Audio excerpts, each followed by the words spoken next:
Olá, tudo bem? Eu sou Ricardo Rocha, professor de Finanças do INSPER, Instituto de Ensino e Pesquisa, e da FIA, Fundação Instituto de Administração.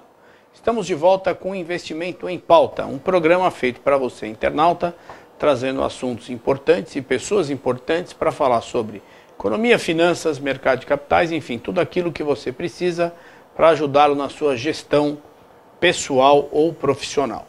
Investimento em Pauta, tenho o prazer de receber hoje novamente um engenheiro mecânico pela Escola Politécnica da USP, Orlando Vieira Sampaio Júnior.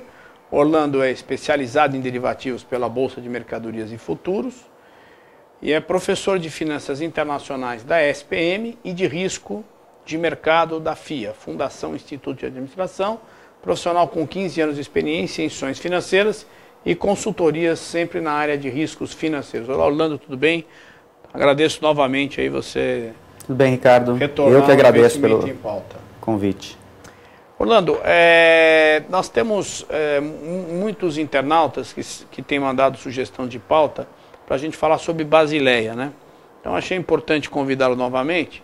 E sobre Basileia 1, acho que o assunto tá bem trabalhado, né? Só lembrando ao internauta mais jovem, né, que tudo tem uma origem, e essa questão de Basileia começa lá há muitos anos atrás, no século passado, lá em 1982, com uma quebra sistêmica nos bancos americanos, que vai gerar a Basileia 1 em 1986. E depois, os acordos da Basileia, eles vêm sendo renovados para tentar atender, vamos dizer assim, essa demanda de globalização. Então, eu queria que você começasse falando para o nosso internauta o que é o novo acordo de capitais, Basileia 2, né? E como está a sua implantação no Brasil, e no Brasil comparado com os outros mercados mundiais.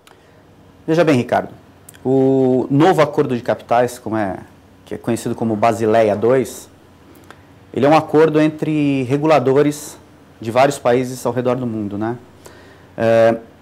E o acordo, o Basileia 2, ele é focado em 3 pilares, ele se sustenta em 3 pilares. O primeiro pilar, que é exigência de capital para cobrir os riscos. O segundo pilar é supervisão bancária. E o terceiro pilar é transparência. O que significa isso? Significa que os bancos, pelo primeiro pilar, eles têm que alocar uma parcela do seu capital para cobrir os riscos inerentes à sua atividade, que são principalmente risco de mercado, risco de crédito e risco operacional. O segundo pilar, que é a supervisão bancária, ele define a importância da supervisão sobre os bancos e como que ela deve ser realizada. E o terceiro pilar é a transparência. Afinal, acho que a transparência ela é importante para todo mundo saber, todo o mercado saber como que cada uma das instituições ela está. A saúde financeira, que é uma coisa muito importante. Alguns bancos eles quebram por causa de boatos. Então, essa transparência, ela evita, por exemplo, essa quebra através de boatos, por causa de boatos. Então, no Brasil, ele já começou a implantação, ele já tem os 3 pilares implantados, e ele agora está começando o quê? A utilização de modelos internos por parte dos bancos. A primeira parte de Basileia seria a utilização de modelos padronizados pelos bancos centrais, para alocação de capital. Essa segunda parte, que está começando a implantação no Brasil, ela é a utilização dos modelos internos dos bancos para essa alocação de capital. Quem já fez essa implantação foram alguns países da Europa, principalmente Espanha, Inglaterra e Holanda, que são os 3 principais, e Portugal também.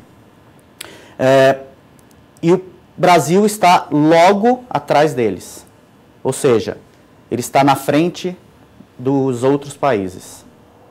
E, Orlando, você mesmo comentou agora que Inglaterra, Espanha, Portugal, Holanda já estão com o novo acordo de capitais implantado ou bem avançado, né? E por que esses pré-requisitos não mitigaram os efeitos da crise?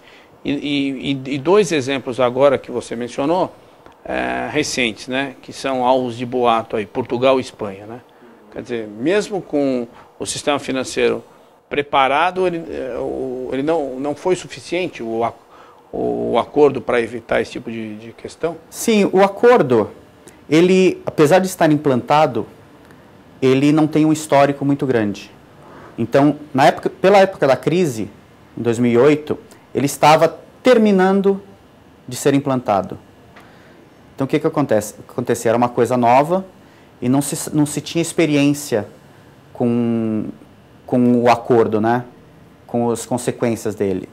Então, logo após o acordo, o próprio Comitê de Basileia soltou alguns amendments, alguns documentos adicionais, visando principalmente o quê? Risco de liquidez, que era o que não estava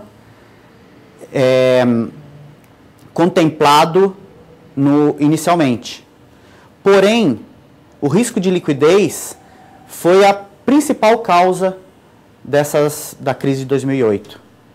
Então, Basileia realmente ela estava começando a ser implantado e liquidez ela seria implantado um pouco mais à frente. Só que ele teve que ser adiantado por causa justamente da crise. Essa questão de Basileia II e o uso de instrumentos financeiros, que eu acho que está bem em linha, né? Eu acho que sempre tudo que é supervisão bancária, até pela natureza dos bancos, que é tudo meio que instantâneo, avança mais rapidamente, né? Mas como é que a gente consegue enxergar uma relação entre esses pilares, né, do novo acordo, da Basileia II, e a questão relacionada às empresas não financeiras e o uso desses instrumentos financeiros? Já bem, Ricardo, existe um conceito que se chama suitability. O que é suitability?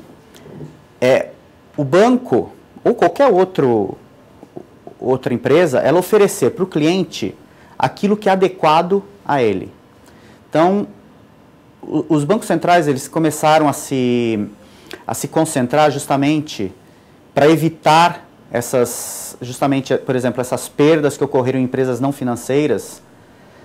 Eles começaram a se concentrar no que os bancos e outros tipos de instituições financeiras estavam oferecendo para os seus clientes, por exemplo, para empresas. Por quê? Porque a empresa ela não tem um histórico ou um conhecimento tão a fundo de instrumentos financeiros para avaliar os riscos daquele instrumento financeiro.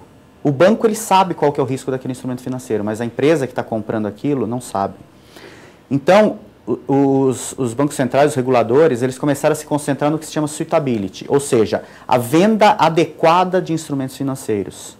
Então, por exemplo, uma empresa, se o objetivo dela é fazer um hedge, uma proteção cambial, e ela não quer correr risco cambial de jeito nenhum, o banco nunca poderia oferecer um instrumento, por exemplo, que tivesse um multiplicador de perda. Por exemplo, o ganho seria 1 e a perda seria 2. Por quê? Porque na perda ele não estaria totalmente protegido. Então, os bancos começaram a se concentrar agora nesse conceito. Isso inclusive no Brasil. Isso já está editado para fundos de investimento, para pessoas físicas, e está começando a se conversar sobre o uso de suitability no oferecimento de instrumentos financeiros para empresas.